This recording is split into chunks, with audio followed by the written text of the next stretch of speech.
کراچی گلستان جوہر میں جعلی سرکاری نمبر پلیٹ والی گاڑی ملوث 2 بھائی گرفتار۔ رپورٹ حمزہ عباس سے۔ گلستان جوہر پولیس نے سیاہ رنگ کی ڈبل کیبن گاڑی پر جعلی سرکاری نمبر پلیٹ لگانے اور چند روز قبل شہری پر تشدد کرنے کے الزام میں 2 سگے بھائیوں کو گرفتار کر لیا۔ واقعے کی ویڈیو سوشل میڈیا پر وائرل ہوئی، جس میں ملزمان کو اپنے سیکیورٹی گارڈز کے ساتھ شہری کو مار پیٹ کرتے دیکھا گیا۔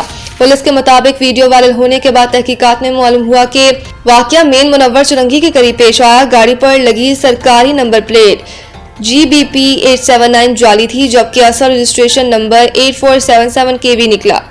ASI گلبہار کی مدعیت میں مقدمہ نمبر 18/10/2025 بجرم دفعہ 419، 466، 471 اور 34 کے تحت دونوں بھائیوں کو عمیر ولی خان اور سمیر ولی خان کو گرفتار کر کے جعلی نمبر پلیٹ اور گاڑی قبضے میں لے لی گئی۔ مقدمہ مزید تفتیش کے لیے سرابگوڑ ڈویژن انویسٹیگیشن کے حوالے کر دیا گیا۔